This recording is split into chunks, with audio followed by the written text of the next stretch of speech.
Quando o Super-Homem surgiu lá em 1938, não tardou para aparecer um monte de outros super-heróis parecidos, querendo também um pouco da fama do kryptoniano. Um desses personagens era o Capitão Marvel. Suas histórias eram diferentes, eram mais emocionantes. Elas vendiam mais e agradavam muito mais o público do que as histórias normais do Super-Homem. Ainda assim, hoje você sabe quem é o Super-Homem, mas até bem pouco tempo atrás é bem provável que você não tivesse ideia de quem fosse o Capitão Marvel, que é chamado hoje também de Shazam. Neste vídeo eu explico isso, e também como por trás desses heróis gentis com roupas coloridas que a gente vê por aí, tem uma horda de empresários sedentos por lucro.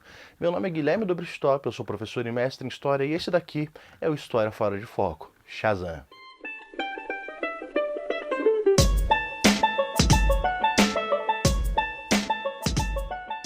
As editoras hoje em dia têm pelo menos um super-homem cada um, e a lista é extremamente longa. Eles têm o Mr. Majestic, o Supremo, o Samaritano, o Sentinela, Hyperion, Ômega, The Height, Apollo, Gladiador, Omni-Man, Opti-Man, o Espírito Público, Patriota e o Platonian.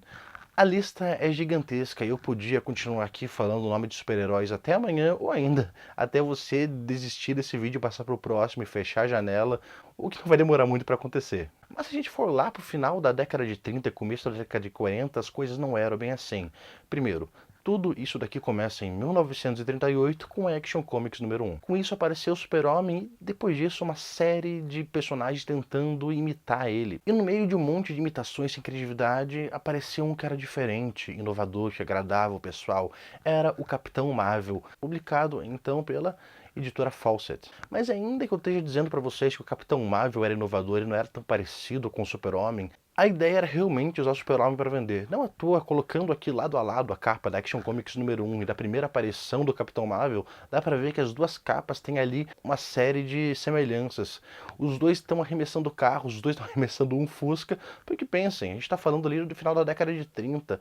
Qual o melhor jeito de demonstrar que você é extremamente forte do que erguer um Fusca? Não tinha nada nas ruas mais pesado do que um Fusca para você erguer. Mas a semelhança parava bem na capa. O Super-Homem era um alienígena que pousou na Terra e tinha grandes poderes. Já Shazam era Billy Batson, um adolescente que recebeu seus poderes do mago Shazam e ia pronunciar o nome dele, ia pronunciar a palavra mágica Shazam, tornava-se esse super-herói. A capa até podia ser intencionalmente parecida ou bastante idêntica com a da Action Comics, mas as histórias eram diferentes, as histórias eram até inovadoras, se é que a gente pode chamar assim. E dá pra gente dizer que o Capitão Marvel trouxe uma série de inovações. Por exemplo, ali nos anos 40, embora o Batman já tivesse o Robin sidekick, não era tão comum que os super-heróis tivessem sidekicks ou ainda famílias de heróis. Já o Capitão Marvel tinha. Ele tinha Mary Marvel e tinha também seu ajudante, o Capitão Marvel Jr., extremamente popular também. Ao mesmo tempo, Capitão Marvel voava. Hoje, ainda mais quando eu tô falando de super-heróis, parece ser algo banal ou comum, né? Mas na época não era. O próprio Super-Homem não voava, ele só pulava bastante e pulava bastante alto. Ou ainda, como dizia Gerard Jones, ele pulava feito uma pulga. Os editores da Action Comics do Super-Homem viram o Capitão Marvel voando e pensaram, boa ideia, por que não fazer isso também? Então, Super-Homem passou a voar. A importância e a influência do Capitão Marvel é algo gigantesco.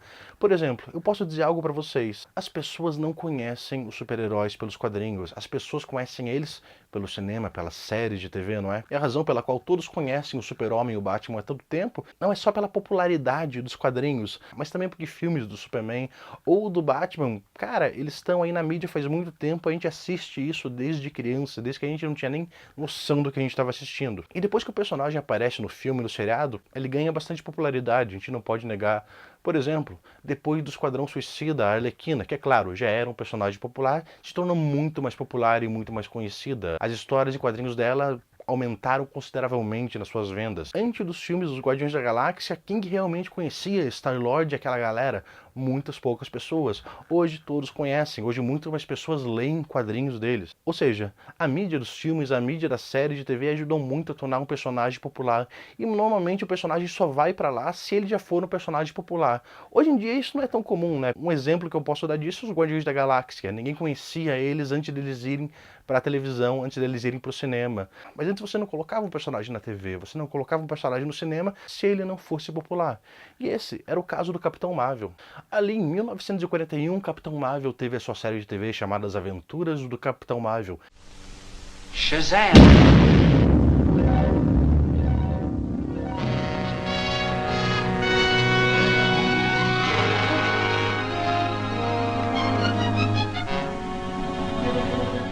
importante dizer, 10 anos antes do Super-Homem ter a sua série de TV.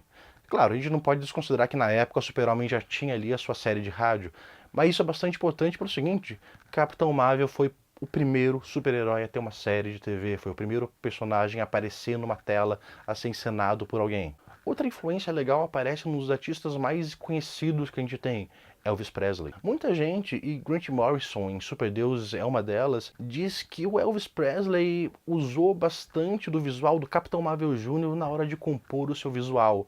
E se você parar pra pensar, não é algo tão improvável, não é algo tão impossível assim de acontecer, é algo bem provável na verdade. Inclusive, muita gente diz que se você for lá pro Graceland, você acaba achando quadrinhos do Capitão Marvel Jr. e do Capitão Marvel perdidos até hoje pelos cantos. Mas vamos agora à triste primeira morte do Capitão Marvel. Se a gente tem hoje um monte de super-homens por editora, lá nos anos 40 não era assim tão simples. A questão é, por trás da National Comics, que depois se tornou a DC Comics, a gente tem dois empresários bastante importantes, o Jack Leibowitz e o Harry Donenfeld. Que J.R. Jones em Homens do Amanhã nos lembra que os dois tinham um advogado chamado Louis Nitzer, que era extremamente hábil, claro, na questão dos direitos autorais. E assim, sempre que aparecia alguém minimamente parecido com o Super-Homem, tentando pegar ali uma fatia do mercado, os dois davam um jeito de processar essa galera o mais rápido possível, ou ainda, antes que precisasse chegar nos tribunais e mandar uma série de cartas ameaçadoras dizendo que eles perderiam tudo se continuassem publicando aquilo.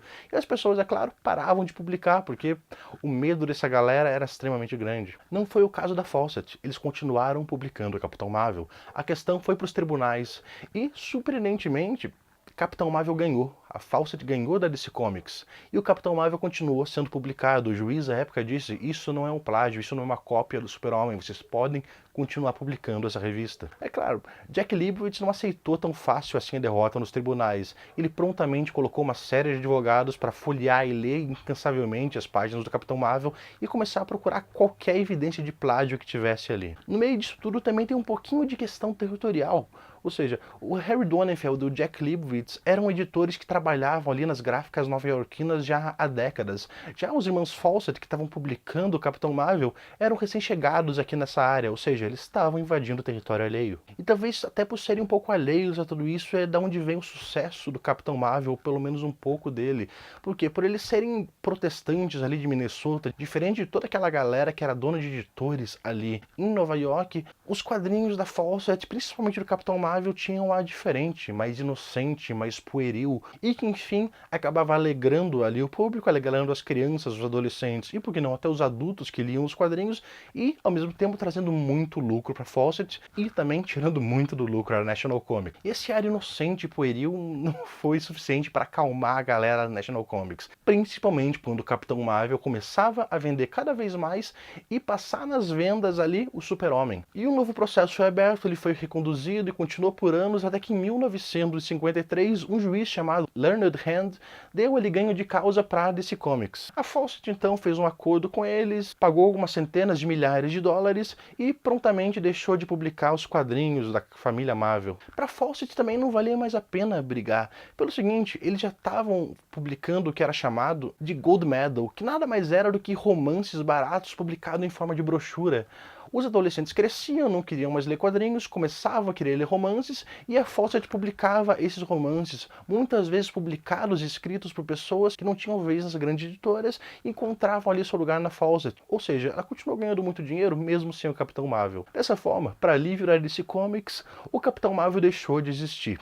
Ainda assim, não ia ser a última vez que a DC Comics ia ter ali pesadelos com o nome Marvel. O nome Marvel ia aparecer ainda muitas vezes para assombrar a editora do Jack Leibowitz e do Harry Donenfeld. Depois disso, você já conhece a história. A DC Comics, muitos anos depois, comprou os direitos do Capitão Marvel. E agora, 80 anos depois, a gente tem o Capitão Marvel voltando às telas mais uma vez. Enquanto a DC anteriormente foi a líder do mercado, hoje ela perde no cinema para a concorrente, a Marvel. E, ironicamente, talvez seja aquele personagem que deu tanta dor de cabeça para ela no passado que salve ela na telona e consiga fazer ela, enfim, se salvar no cinema. Bem, esse aqui não é um vídeo exatamente sobre quadrinhos, mas um vídeo sobre a história que tem por trás disso, dos personagens que criaram e que editaram e que ajudaram essa indústria a nascer, a florescer e a se tornar a maravilha que ela é hoje em dia. Eu espero que vocês tenham gostado, porque sinceramente, esse tipo de vídeo não é apenas sobre quadrinhos, mas sobre os bastidores, sobre a história deles, é algo que me fascina e é algo que eu adoro fazer, e bem, eu pretendo fazer outros aqui, então espero realmente que vocês gostem. E é aquilo, se você gostou, dê o seu joinha aqui, curta, compartilhe, mostre para algum amigo e se inscrevam no canal.